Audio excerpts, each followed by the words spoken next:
This is the Easy Bath Podcast. And now, here's your host, Mitch Clay.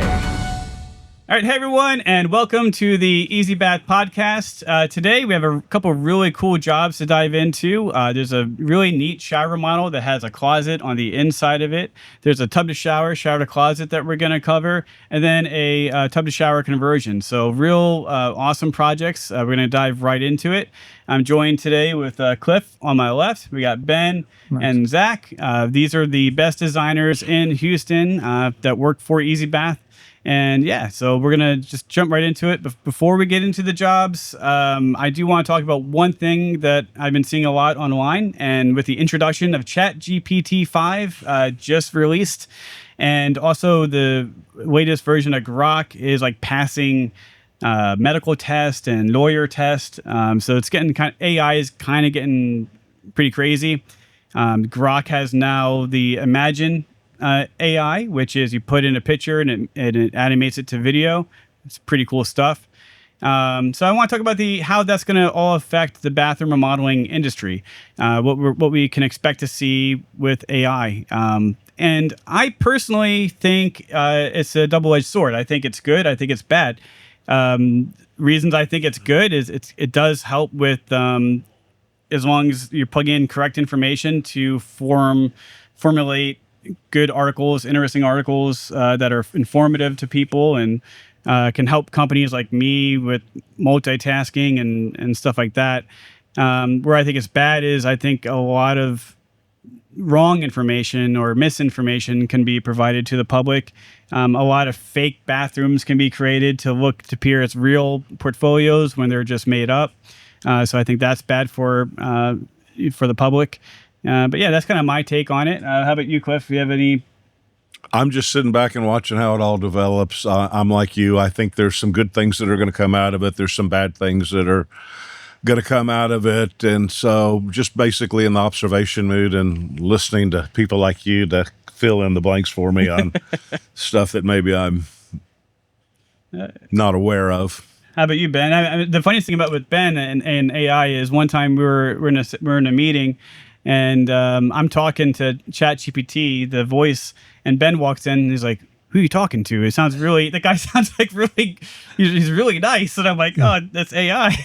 So what's your opinion on it, Ben? Well, it's amazing. I mean, all I can say is that we have to use it intelligently, do our own due diligence, see what we're asking for and what kind of response we're getting.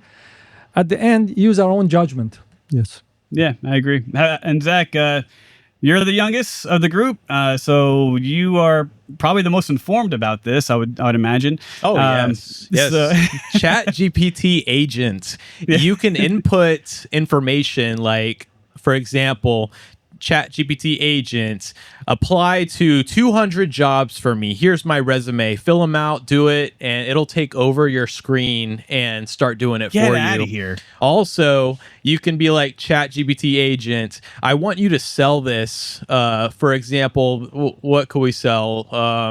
Let's see, like a really fancy hammer that's in demand. Sell this hammer on eBay for me. It makes the listing for you. It does everything. It looks up competitors and It creates the listing. And all you have to do is post. That's it. Yeah, and is that the release with the ChatGPT 5 that just came out? I believe so. Yes, it takes over your computer screen. That is nuts. And it does everything a human would do, but with the knowledge of ChatGPT. And one thing to remember too, guys, is that we are still in the beginning phases of AI. Like this is still brand new technology, and it is just. I remember when did I first bring it to you guys' attention? Was it 4 years ago, or 3 years ago when I first brought it to your attention? It has just exploded since then. They're saying we're actually going to go backwards for hiring for jobs. It's all going to be in person. They're like, if it keeps advancing, they're just going to scrap online resumes and do in-person resume and interviews. Paul jobs. Paul was telling me something that he saw in the news. I think he saw it on KPRC, but there was they were talking about how kids now they're doing this whole summer. A lot of the kids did it without their phones. Like they're sick of it. Like their kids these days are getting tired of seeing the same videos, seeing the same, not with all, especially all the social media, like it's they're seeing bots, like a lot of bots are communicating with them, and they can tell it's all fake. It's not real.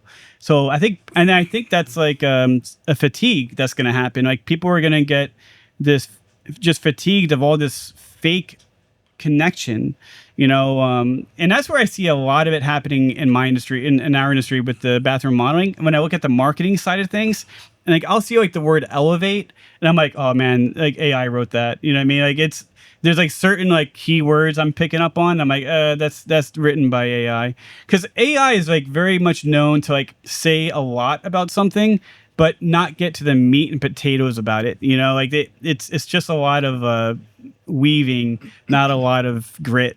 And I think people are gonna get real fatigued with that kind of stuff.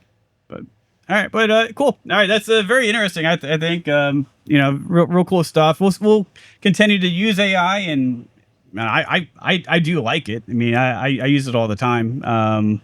But I did use ChatGPT where I plug in kind of like my brain into it, and it kind of writes stuff for me. Yeah, I've seen this one. As if it's me. I've seen this one guy. He's an Uber driver or a Lyft driver, and he constantly invests into a fleet of Tesla. He's getting ready for the robo taxis. That's smart. He's driving them now, and he has the automatic while he's doing it. But eventually, he's like, "Oh, I just want to have these go out on their own and do Lyft or Uber for me." That's smart. That's actually really smart. All right, cool. All right, guys, we're going to go ahead and jump into the projects here. We're going to start off with Ben's project. Ben, I'm going to go ahead and kind of just bring it on the screen here for you. So this is the before picture that we see right here. Looks like a Coach and Marble shower. Yeah. And then if I bring over there's a Coach and Marble tub, it looks like as well. This is a better picture here that we can see. So Coach and Marble shower, Coach and Marble tub. And I'm going to bring up your design for that one, which is right here. So why don't you just go ahead and walk me through this design? Well, the customer, she wanted a new jacuzzi tub that has a heater and jets, so and had to be 72 inches long. So we came up with this one right here that also had a handheld, and because it was of a narrower size, but at the same time, meeting her criteria, we had to build an extra shelf right behind the tub, as you can see right there.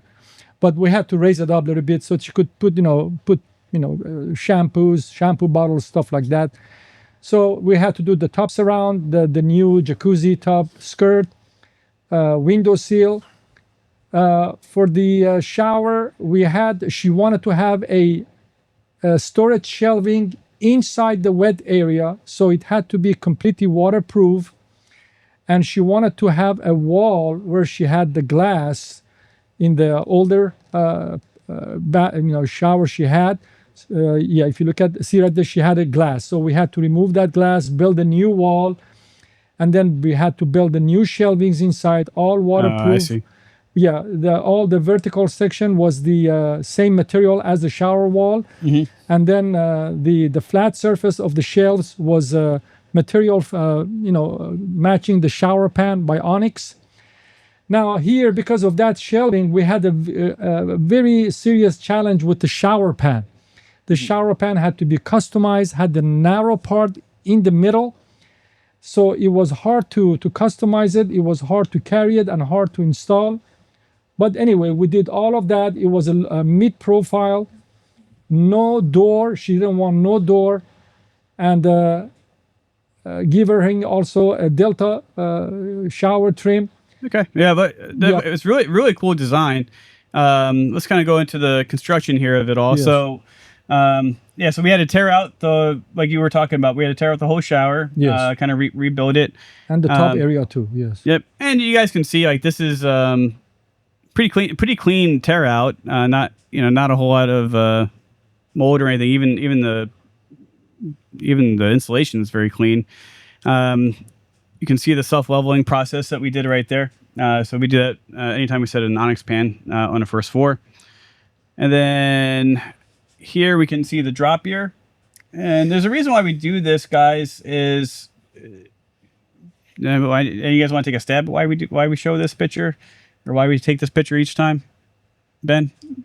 This is to secure the shower head to the solid wood, and so that can stay for life. You know what I'm saying? And also be covered by warranty. Yeah. Yeah. Because a lot of times when people, what some contractors will miss is when they put the drop ear in, they won't screw it in, they won't secure it.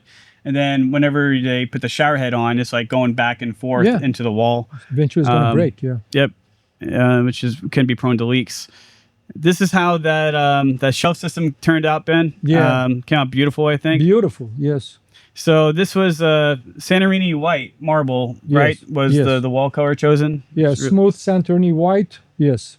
Yeah, it was really pretty. Now she did go with this right here. Unfortunately, she kind of hit us with this at the last minute. This is what we call it's like a Chinese made one piece shower system. Has like the jets and everything, diverter system in it. We had to advise her that we don't recommend installing this, and that does, if that thing were to ever leak or cause any kind of damage, we cannot warranty that because it's not an American made product. It is very poorly made. We've actually put those in showers before where they ruined showers. And because if a fitting fails in that thing and ruins your wall and something needs to be replaced in it, a lot of times you buy once and it's done. Like they don't remake these. They make them, a couple of them, and then they get rid of them. They sell out, and then there's no buying extra parts for it or anything like that, or even finding the same manufacturer is very difficult. So yeah, but this was the before of that job, and this was the after of that job. And she looks like she's already using it. Yeah. So, but yeah, it's cool. It's beautiful, man. Really cool job. And then it's kind of how that shelf area turned out in that tub right there. But yeah, anything else you want to add about this job, or how do you remember how much this job cost, Ben? This job was in the 20s, I believe. The great thing about that price was also that she used our financing program by Wells Fargo Bank, 72 months, no interest. So she had to put down a small amount of money, and she paid the rest to Wells Fargo after the job was completed for 6 years at zero interest, absolutely zero interest. So she didn't pay a penny more than that price. That's awesome. I would have guessed 28,000 just due to how custom it is. Oh, this job, our typical competition in Houston area, that job is $45,000 easily. That seems a bit extreme. Look, I know that's real quotes. Look, really? I have people. You guys are out in the field more than I am. I have friends. I have friends who work for other companies, and they told me something like this, especially with that customized shower pan and all that work, is about $45,000. That's crazy. That's almost like a closet in there, like a closet storage. Yeah. I mean, it was definitely. I mean, it was a really. It was a. I mean, that was the first time we've ever done something like that. So it was very unique, even for us. If they want to keep it like 38,000, they don't put that shelving in there. Yeah. The shelving is going to increase the cost because it's going to affect the customized shower pan. Okay, so I have a funny story about that, because like you guys saying that like these extreme prices, it's like 45 sounds really high to me. But I was at a recent appointment that I ran, and the guy had 2 bathrooms, right? He wanted me to quote 2 bathrooms for him, and it was just, one was a tub shower, then the other one was a shower remodel, and I think we were for both bathrooms. One had a sliding glass door, one had custom glass. Both were not like giant sized showers, typical sizes, 60 by 32, and then I think like a 48 by 32 or 48 by 36 or something. And anyway, I think our price was around 23,000 for both, right? Anyway, this guy told me that he had a quote. I'm not going to mention the name of the company or not, but it was $66,000 $100,000. Yes, it is. Yeah. I'm not. So, it was, so yeah, I've been pondering about all this stuff because we see these outrageous numbers. The first time I saw one, I actually apologized for one of our competitors. I said, "Ma'am, unfortunately, you must have had like a brand new design consultant that wasn't familiar with everything, and they just really misquoted you." Right. And I'm like feeling weird because I'm apologizing for one of our competitors, but this guy put her. Well, he helped me. Okay, but he put her through all this anguish on all this stuff. And then I started seeing it pop up again more and more. But I kind of had the same reaction like when Ben said 45 for this. And so like I see these variations and I think in other words, first of all, I tell people I can everything but absolute guarantee you that we'll be the lowest price on your project because, we keep up with what our competition is doing. But I think the overpricing comes from two categories. In other words, these national or regional companies that are just absolutely more expensive than us. They've got more overhead. I don't know.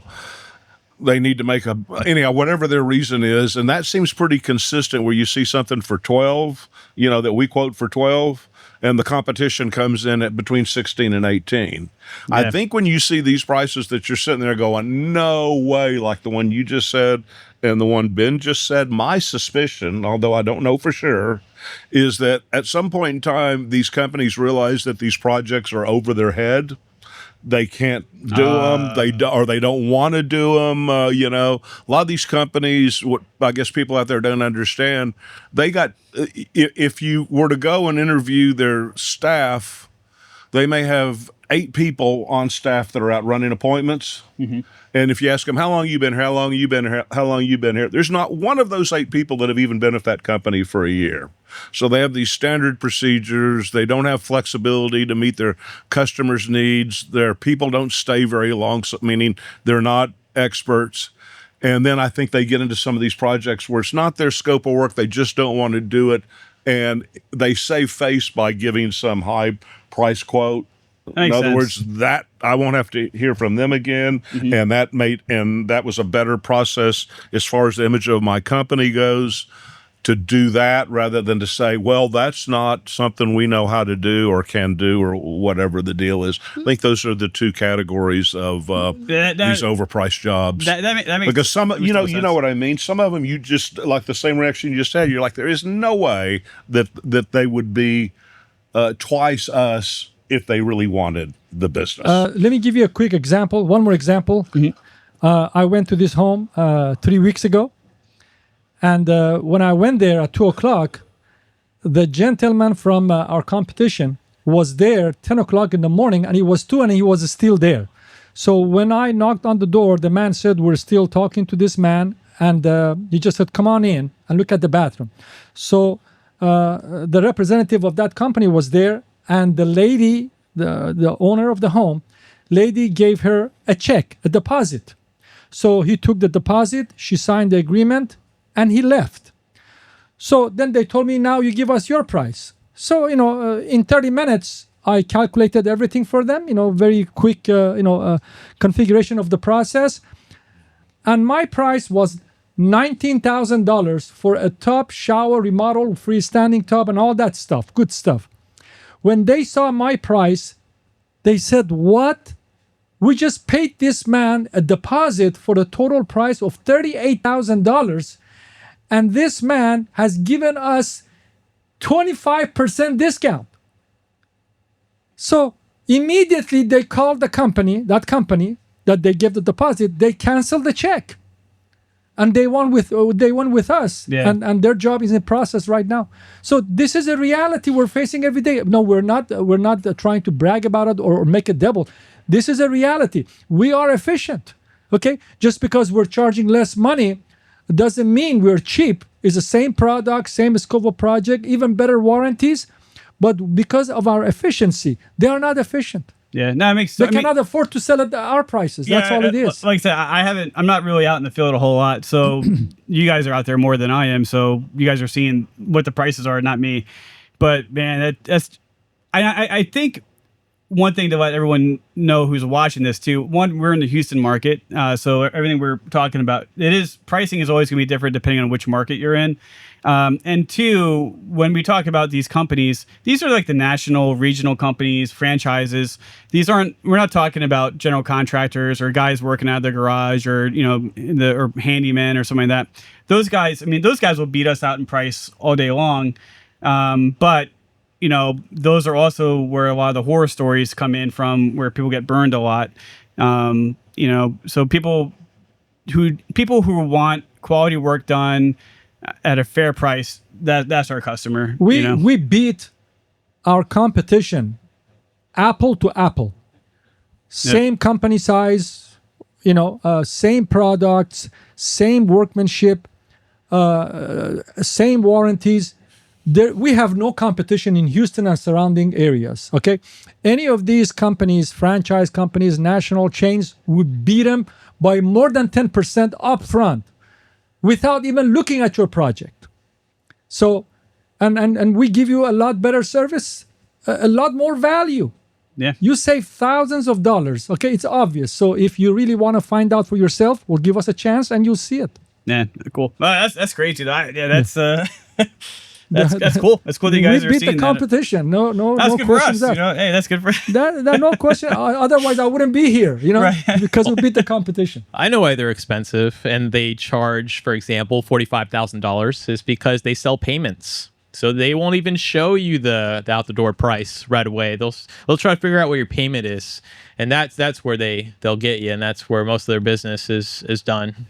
And a lot of and I will say this, like, one thing I've seen with their payments too is they're not really offering that great of a plan. A lot of times maybe the best plan I see is like 24 months, no 12 interest. 12 months deferred interest. Yeah, deferred we offer interest. 6 years at zero zilch interest. Well, some of them are in the hundreds of months, like 150, for example. Yeah, you pay 12% interest. And with those 100 months, that's almost like a mortgage, pretty much. And that's like exactly. And then you pay interest you pay on top triple of that. the price. Yeah, you pay triple the price. Yeah. They do a higher month so that the payment will be lower. That's why they do that. Gotcha. So if we have 22 months no interest and they have 150 months with a little bit of interest, it might be the same, but you're paying a lot more on the other one. It's like they're selling the lifetime warranty like we have, but then you're also paying it for a lifetime. Exactly. All right. That's funny. All right. So let's dive into yours, Zach. Zach, yours was a real, actually, it was a pretty big one. Yours was a tub to shower to closet, which is a very common project that we do, and I think it's a great project that we like to do. It's our most popular remodel for the value. It is the best when they're taking the tub and the shower out. Correct. Yeah, this is I like this bathroom too because it's what we see a lot of. I mean, we're in the Houston market again. And I want to point out something. If you're in the Houston market, I want to point this out to people. And you're looking at people's portfolios of work that they've done, or you're on House and you're looking at portfolios of work that they've done, and you don't see jobs that look like this. Those are fake photos. I'm sorry. Those people aren't doing work in Houston. This is a typical master bathroom setup. Typical builder grade. In Houston and surrounding areas. You have the shower on the left. I call it the phone booth shower, small 3x3 shower, and then you have the tub on the right. And usually it's some type of jacuzzi tub or a giant soaker tub. And sometimes there's a 47x47 window above the tub, and that is the most common setup that we see. Yep. Or they'll just have a 60x42 shower, just one shower, or they'll have a 60x30 shower, or they'll have this phone booth shower and a 60x42 garden tub in there.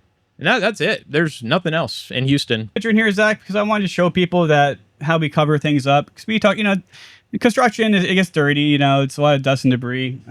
So that we always try to cover up any connecting room. This was the demo of the job. But before we dive into the demo, I want you to go ahead and walk us through this design here. Yeah, so their tub was a 60x42. Their shower was set back a little bit. So all we did was turn the tub into a shower and shower into a closet. And we finished the flooring in there for them. I believe they had some extra flooring, so that's what we did. If you have a little bit of extra flooring in your attic or garage, we'll use that flooring that matches your existing to finish the closet flooring off. We repainted the bathroom, and That is a large shower, by the way. That's a 60 by 42. I've taken it. I have a 60 by 36, and it feels huge. So I know that one's really big. That's awesome. And then, you put a recessed caddy in there, grab bar, and We did the pearl corner seat so that you have more standing space. Because if we did a full architectural bench, you wouldn't be able to get in that shower as well. So we had to put the frameless glass door. We stud that because the glass is so heavy. So that's the reason for that. And then a corner seat. Cool. No, it looks great. Cool. Yeah. So the construction, you guys can see here again, another kind of clean, I like to see these because it's uncommon. Usually we see a lot of mold, a lot of mildew. So what we do here is we actually cover up that shower drain. And then the tub drain did not have to be moved because we kept to the same, we kept the drain on the same side of where the old tub was.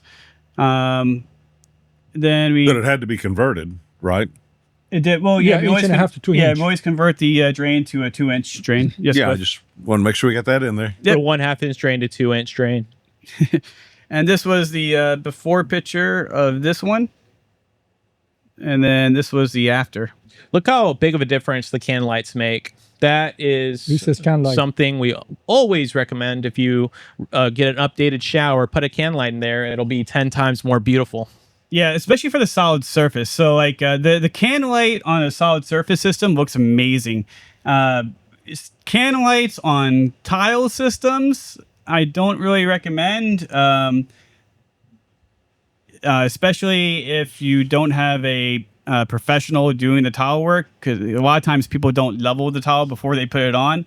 And if you don't level the tile, can light above it is going to cast really bad shadows on that and really show the imperfections of the tile work. But can light on solid surface systems like what we do, amazing. Really cool accent lighting. If you just put that one can light on at night versus like putting everything else on, it looks awesome. And also they had a recessed light in the closet too, which I think is helpful because when helps you see in the closet. The closet will get dark, especially if there's no window. There was no window in that room, so the more lighting in that room, the better. So. Yeah, exactly. Yeah, there we had a can light above the shower, so all we did was we went into that electrical and then just ran it over and added the can light on the same switch. Cool. Yeah, and we have one in the closet too. Yeah, that was already there. Oh, there. Okay. So we added the one above the shower. Okay. Yeah, it came out great, Zach. There's another picture there. Yeah, if there was no can light above that shower, it looks super dark. It looked like a cave. So that's why we add them. So if your walls are like cream or white, if you add that can light, it's going to be bright white. And when you're standing in there, it's almost going to feel like the shower is double in size with that can light on. We did one shower one time where they chose a pretty dark color. I think they chose it was like Canyon Rock or something. It was like dark brown, gold, had some gold tones in it. And what we did with that one is we put 3 can lights in the shower, but they were like the smaller can lights. And man, like that, it looked cool. Like you just turned that light on. 2 different angles. Yeah. Okay. And it just kind of lit up different areas of the shower, and just like you would see like the light beam. It was awesome. Yeah, we do a lot of lighting. So if, for example, you get a giant rain can above you, we put 2 lights. So one on the left, one on the right to past that rain can, because if it's close to the rain can, it's gonna cast a lot of shadows. If you have a giant shower, what we'll do is we'll put your rain can in the middle, 4 lights around it to eliminate the entire shower area. So really cool stuff with the lighting. Yeah, it's funny you mentioned that about the rain. A lot of people don't think about that with the rain can, because like they'll put a rain can in, and I've seen this. They'll put a rain can in, and there's a recessed light right next to the rain can, and it casts this awful shadow. Like it just looks terrible. But yeah, so we really there's a lot of like intricate planning involved, when it comes to the bathroom. Especially when you start making changes, because people got to realize that the builder built it based on what they were building. They placed the lights based upon what they were building. So once you start moving things around, you start changing. You got to incorporate that lighting into the mix. Mitch, I noticed the threshold of that shower pan is also like a mid profile, or yes, 2.5 inches for the step over. Yeah, it's good for people who are a little bit higher in age. So. Oh, for sure. And I like the floating seat too. I think that's always good because it doesn't, like you said, it doesn't take a whole lot of space in the shower. but it still gives you that option to sit down. No, very cool job. All right, Cliff, we're gonna jump into your project here. Okay. So this is the before of yours. This is a master bathroom model. This was a real big. This, if I remember correctly, was a very large project. We tore out this existing shower. Just out of curiosity, do you remember why they wanted to tear out the shower? Go to the finished project if you can, just for a second. Give me a little bit of a reference point. I think I know what this is. Freestanding tub. It was that Okay, was yeah. finished right Yeah, there. okay. So you can go back to the original page.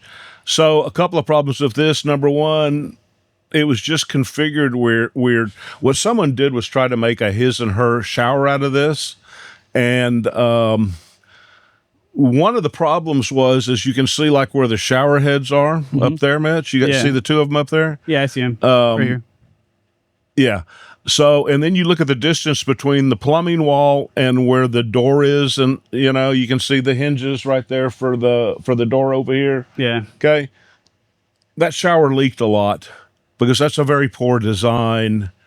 Having those shower heads beaten up against where that glass is there. And when I say leaked a lot, I'm not talking about water pouring out of the shower, but you know, there was a little wet spot that needed to be mopped up somewhere. They did not use the bench. Whoever configured that just like threw that in there to, I don't know, I guess occupied the space. Yeah. So poor design, and it was getting a little old. They were having some problems with the tile. And especially, you know, a tile shower pan, that's where the problems show up first on a tiled shower. And need to be redone. Bottom line is they want it torn out. They weren't happy with it at all. This was the I'll show you the design that you created here, and I believe they didn't go with the exact cabinet configuration, but yeah. So if you go back to the cabinets, whoops. This was my SketchUp before I modified it, and we had talked about the need for storage space, and then we also had this situation where, you know, this cabinet's, if you ran this a straight line, it would go all the way up against this wall here, and there was a little bit of a conflict with where this window seal is, which is, by the way, new to match all the other Onyx materials, and they wanted this moved out from the wall. And so I suggested doing on top of the countertop counter, and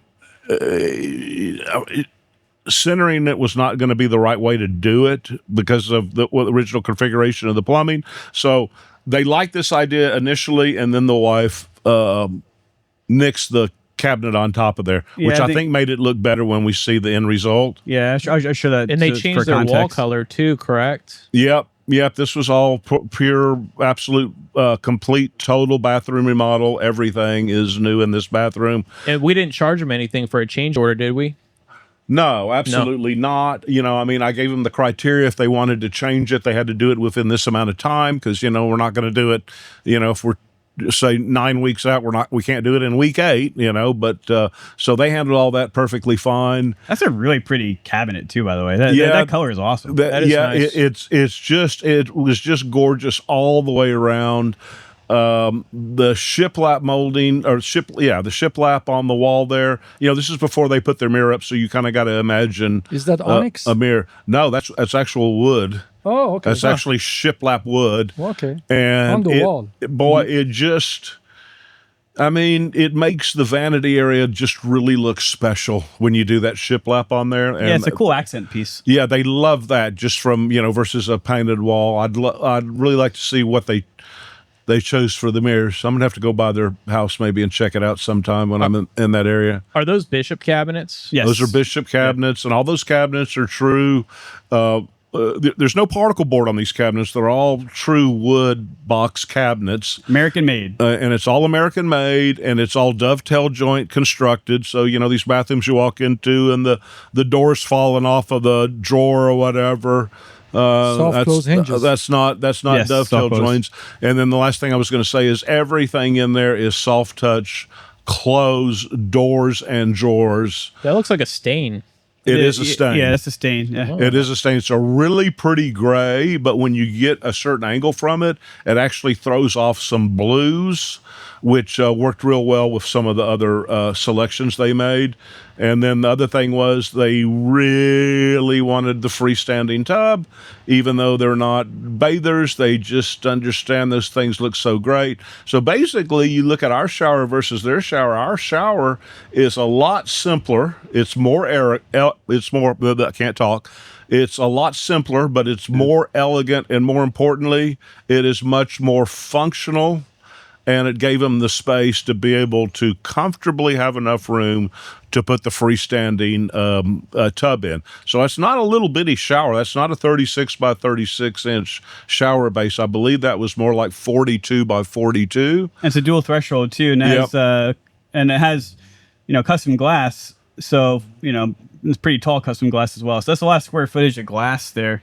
Cliff, tell me about the tile and the backing system we use. Well, as usual, I always start out when people want to talk about tile, I start out by talking about the disadvantages of tile and why it's not the best idea in a bathroom area.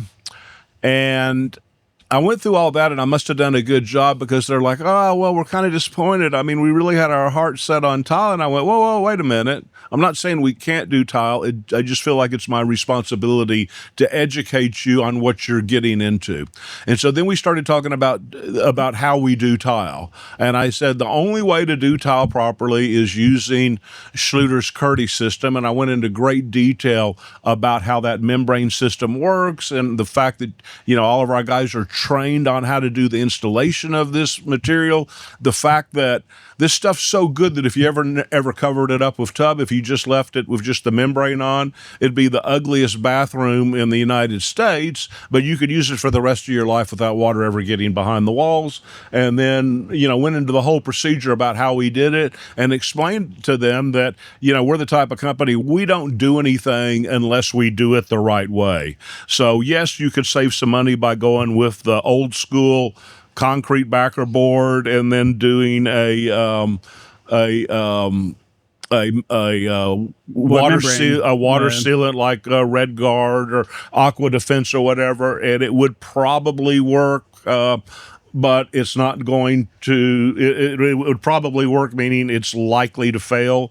And that by going with our system, you're going to spend a little bit extra money, but in the long run, when you're using this tiled shower or tiled, surround around a tub, that you're going to be very happy that you spent that extra money 20 years down the road, when you're saying, hey, the grout's a little bit of a hassle to keep up with and keep clean, but man, we're 20 years in, we've never had a problem with this shower. And, so they were happy about that, but it's just an educational process, because most people don't have any idea how to do tile, and the ones whose brothers, uncles, cousin used to lay floors doesn't even know anything about. In other words, he's been out of the business since the Schluter system was introduced, and tells them, I don't know what they're talking about, they're doing it wrong. We run into that a lot or whatever. So my finding is that a lot of people, when you explain a lot of people, when they ask for tile, the reason why they're asking for tile is because it's the only thing they're aware that can be done in the bathroom. Correct. Yeah. Okay. And so that's when I feel obligated to go through and give them an education on all of this. The majority of those people switch to solid surface. They see the benefits of it, as far as, there's no place for it to leak. I mean, it's one panel, not a bunch of grout lines every 6, 8, 12, 24 inches or whatever. And they go with the solid panel. But there are some people that have their hearts set on tile. You always know those people when you walk into their bathroom and there's tile samples sitting up against their closet wall or something, because they've already picked the tile out that they want to use on that. Yeah. Well, I mean, we got to be able to make customers happy. So we do the whole gamut of everything. And again, I think the education process is, you want to do tile? Not until I get you completely educated. Now that you're educated, you can make an educated decision. Where do you want to go? Tile? Okay, let's do tile. Yeah, and I'll piggyback off here real quick about that. So I want to talk about real quick, and I'll make this real quick, about the most common mistakes that happen with tile. First one being the most common is the shower pan. When people do tile shower pans, a lot of times the liner will fail. A lot of times the slope is done incorrectly. A lot of people that like to use the pebble tile as a tile shower pan, what they don't realize is that with pebble tile, you're forced to do a sand-based grout because of the width of the spacing between each pebble. Anything greater than, I believe it's a quarter of an inch, requires sand-based grout. The new epoxy grouts and new fusion grouts, they don't work for anything bigger than a quarter of an inch. So you see a lot of failure because what happens is if you're using sand-based grout and you don't seal it once every 30 days, really, in a shower, you're going to see that fail. The liner fails, it tears a lot of times, or it's not installed correctly, and that will fail, leading to leaks in the drain area and around the surrounding tile wall area. And then, of course, what Cliff was talking about with the water membrane system, sometimes we don't even see that. Sometimes people use regular sheetrock or green board, which, of course, if that starts getting wet, it can start to deteriorate. With these, when we have grout lines, that can, and any kind of crack or hole in a grout line is a pathway for water to get that wet. Our product, when you use solid surface, it's a barrier in itself. It's a solid piece. It's non-porous, so there's no true grout line. There are no true grout in it for water pathways. And then also with the water membrane systems, say Red Guard, you have to paint on multiple times. You have to make sure that when you apply the cement board, that you're filling it in with thin set. Then you're also, then top of the thin set, then you go with the hardy tape, and then you put more thin set on top of that to make that all that one piece before you even apply the Red Guard. That step is also skipped quite often. A lot of people don't apply the Red Guard more than once, which you're supposed to. That step is skipped. So there's a lot of ways for people to cut corners and skip steps that make these systems fail. And that's what Cliff is talking about, the education process. We kind of walk people through how to do these things the right way. That way, even if they don't use us, at least they have an educated mindset to, whoever they choose, they're going to make sure their bathroom is done right. Because that's, to me, the most important thing about all of this is that people are getting what they pay for. All right, guys. Thanks again for watching. Again, we covered some really cool stuff here today. If you liked this episode, I want you to please hit the subscribe button, share it with your friends, neighbors, and family. And again, every Thursday at 10 a.m. is when a new episode is released. And we'll see you next time. Thank you for watching. Thanks for listening to the Easy Bath Podcast, brought to you by a local team that believes remodeling should be personal, not corporate. We're proud to serve our community with real expertise, honest conversations, and designs that actually fit your life. For more inspiration, before and afters, and behind-the-scenes stories, visit us at easybath.com. Until next time, thanks for keeping it local.